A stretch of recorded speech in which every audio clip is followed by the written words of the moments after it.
Assalamualaikum warahmatullahi wabarakatuh. Perkenalkan, nama saya Muhammad Abdul Firmansyah dari kelas Manajemen Reguler B. Pada video kali ini saya akan menjelaskan materi tentang fikih korupsi.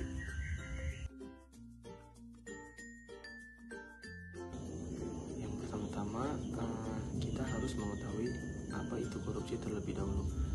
Korupsi merupakan suatu bentuk ketidakjujuran atau tindak pidana yang dilakukan oleh seseorang dari suatu organisasi yang dipercayakan dalam suatu jabatan kekuasaan.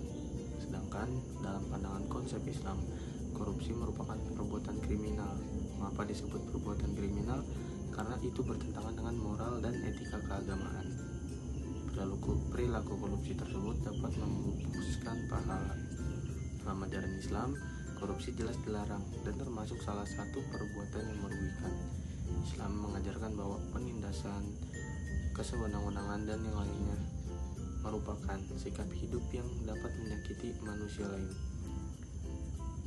Perihal membahas korupsi ini, banyak sekali dalam ayat-ayat Al-Quran yang menjelaskan bahwa korupsi itu dilarang, seperti dalam Quran Surat An-Nisa ayat 29 yang artinya, hai orang-orang beriman, janganlah kamu saling memakan harta sesamamu dengan jalan yang batil, kecuali dengan jalan perniagaan yang berlaku dengan suka sama suka di antara kamu.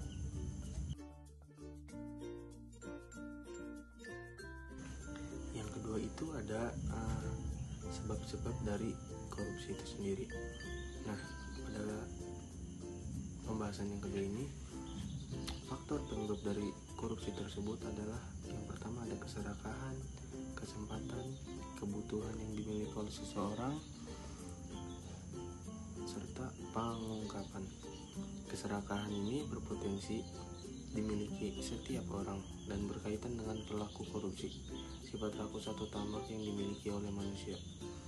Pada sifat rakus tersebut, artinya manusia itu tidak mudah puas dengan apa yang dimilikinya saat ini. Keserakahan dan tamak merupakan sifat yang membuat seseorang selalu tidak merasa cukup atas apa yang dimiliki.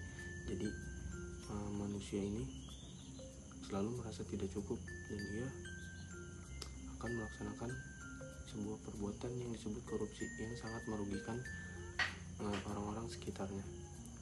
Ia itu selalu ingin merasa lebih. Dengan sifat tamak, seseorang menjadi berlebihan mencintai harta, padahal bisa jadi hartanya sudah banyak atau jabatannya sudah tinggi. Sifat tamak membuat seseorang tidak lagi memperhitungkan halal dan haram dalam mencari rezeki.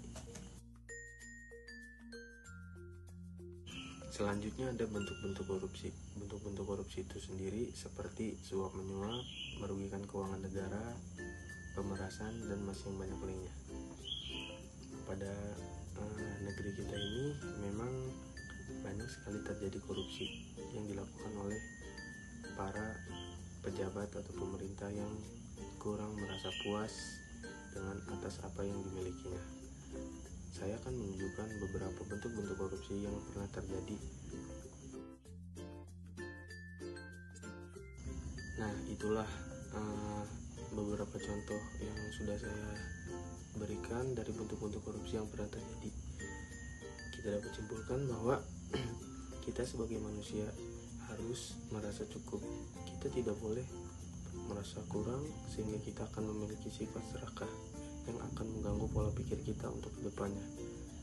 Itu sangat harus dihindari karena itu sangat merugikan pihak-pihak yang lain.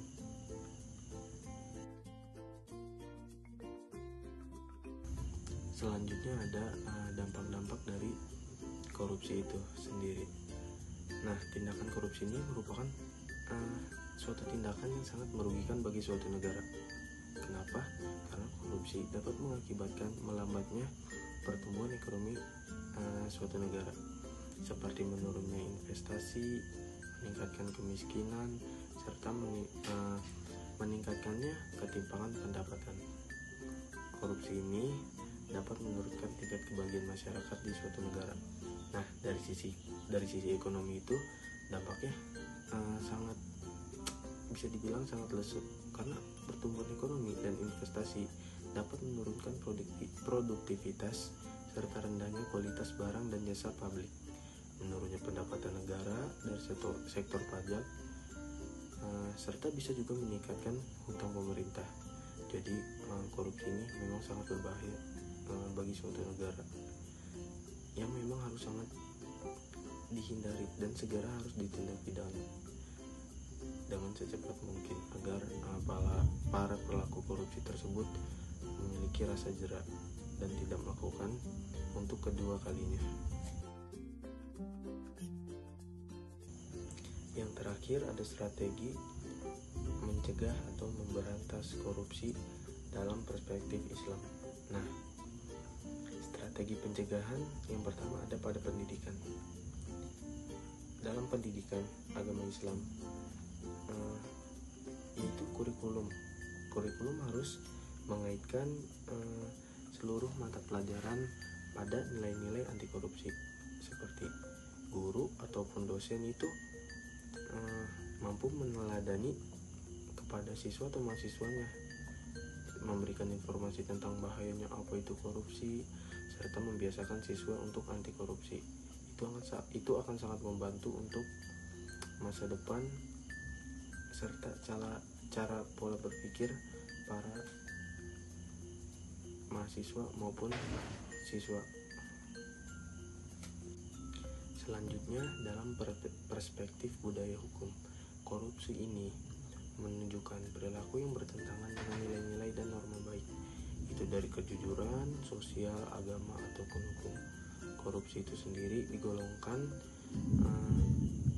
kriminal yang sangat serius karena mampu mengganggu hak ekonomi dan hak sosial masyarakat dari negara dalam skala besar.